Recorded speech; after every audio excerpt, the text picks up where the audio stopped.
Шимбе иртәсе Агропромпарк Казанда ярминкә гөрли. Тик авыл районнар алып килгән азык-төлек базарында карабудайны эзләп табу ансат булмады. Аны ни бары бер урында саталар, ул да булса бөгелмә. Bütün хозяйстволарда юк урожай. Шуның өчен без определенный комбинат бар, комбинатта практикада үтеп, шуннан алдык. Себестоимость продукции гречканың 70 сум бара. Без сатабыз 80 сум белән.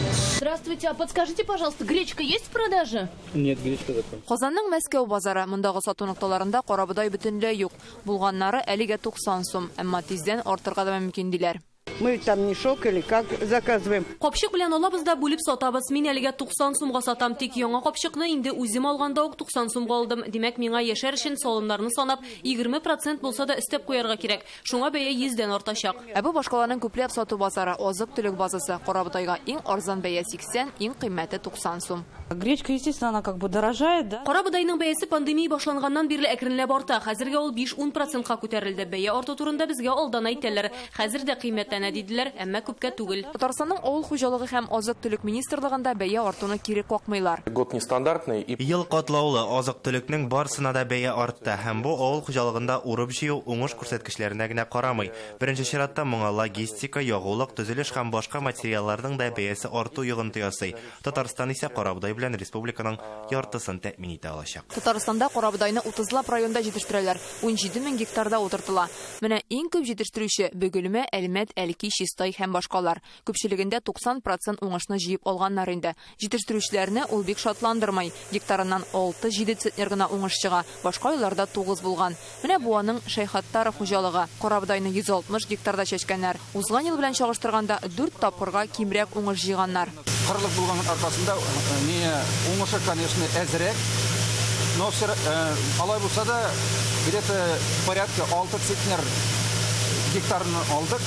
Яхшы условиялар булса 25 центнерга катланган бар. Быел 42дән бирәләр. Җитештерүче өчен бу бик әйбәт бәя диләр. Фермер җыеп алынган уңышны Ульяновск өлкәсенә озата.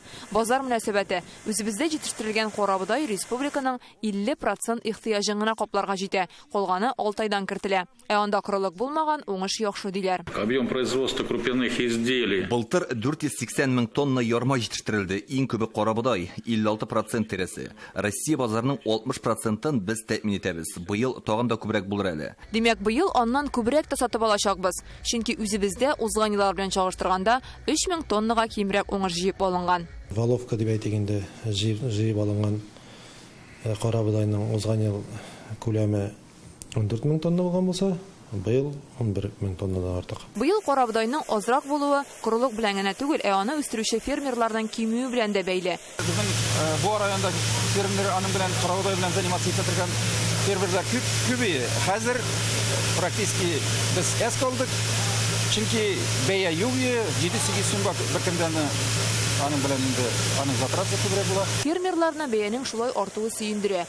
Гади сатып алучы арзанны эзли. Әлегә ярминкәдә эзләп таба алсаң килограммын 80гә, таба алмасаң базарда 90га сатып алырга кала. Тик бу да бәянең соңгы тукталышы дип беркем әйтә алмый. Бу телевидение ярдәме белән Фәйрүзә Мәҗитова, Илшат Мөхәммәтов, Инзилә Хөсәенова, Яңа гасыр каналы.